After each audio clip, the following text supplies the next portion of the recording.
పశ్చిమాసియా ఉద్రిక్తతల నేపథ్యంలో భారత ప్రభుత్వం ఇరాన్లోని భారతీయుల కోసం అత్యవసర హెచ్చరికలు జారీ చేసింది.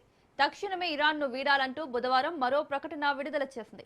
వీలైనంత త్వరగా భారతీయులు ఇరాన్ను వీడాలని కేంద్ర విదేశాంగ శాఖ అక్కడి రాయబార కార్యాలయం ద్వారా స్పష్టం చేసింది. అయితే ఇండియన్ ఎంబసీ సూచించిన మార్గాల ద్వారానే బయటపడాలని, ఎలాంటి సమాచారం లేకుండా అంతర్జాతీయ సరిహద్దుల వద్దకు వెళ్లకూడదంటూ అందులో కీలక సూచన చేసింది.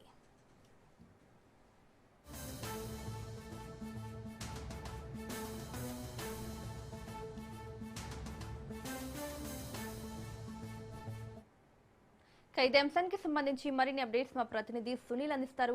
సునీల్, భారత ప్రభుత్వం ఇరాన్లోని తెలుస్తోంది, డీటెయిల్స్ ఏంటి?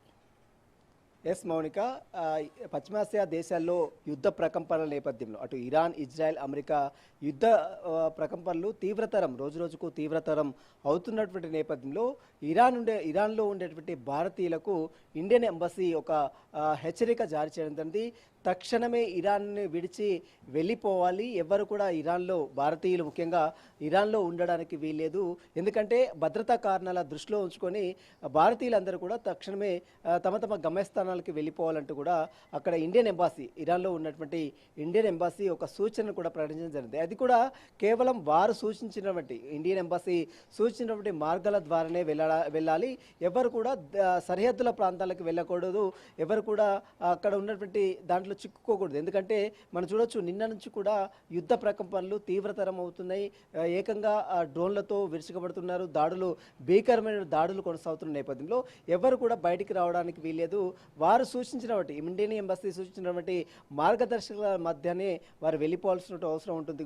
కూడా ఇండియన్ ఎంబసీ ఒక ప్రత్యేకమైన హెల్ప్ సెంటర్లు, హెల్ప్ లైన్ నెంబర్స్ని కూడా ఇవ్వడం జరిగింది, ఒక మెయిల్ ఐడిని కూడా ఇవ్వడం జరిగింది. మనం ఒకసారి మెయిల్ ఐడి చూసినట్లయితే CONS. అదేవిధంగా tehran@mia.gov.in అనేటువంటి ఒక మెయిల్ ఐడి కూడా ఇవ్వడం జరిగింది. దీంతో పాటు కొన్ని కాంటాక్ట్ నెంబర్లు కూడా ఇవ్వడం జరిగింది.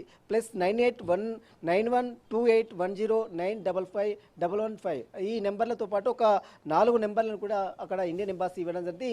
ఎవరైనా వెళ్ళాలనుకునే వాళ్ళు ఖచ్చితంగా ఇండియన్ ఎంబసీ సూచించినటువంటి హెల్ప్ లైన్ నెంబర్లకు ఖచ్చితంగా సంప్రదించాలి. ఆ సంప్రదిస్తే వారు వివిధ మార్గదర్శకాలు, అంటే ఏ విధంగా వెళ్ళాలి, ఏ విధంగా సంబంధించినటువంటి మార్గాల్లో వెళ్ళాలనే సూచనలు, సలహాలు కూడా ఇండియన్ ఎంబసీ అధికారులు చేస్తారు. కానీ ఎట్టి పరిస్థితుల్లో తమంత తాము బార్డర్లకు వెళ్ళి, సరిహద్దులకు వెళ్ళి చిక్కుకోవద్దు, ఎవరు కూడా ప్రాణాలకు తెగించి ప్రాణాలతో ఎవరు కూడా ఇబ్బందులు పడొద్దు అంటూ కూడా ఇప్పటికే ఇండియన్ ఎంబసీ ఇరాన్లో ఉన్నటువంటి భారతీయులకు ఒక హెచ్చరిక కూడా జారీ చేయడం జరిగింది. ఎందుకంటే ఇప్పటికే మనం చూడొచ్చు, ట్రంప్ అంటే ఇరాన్ అంతు చూస్తారు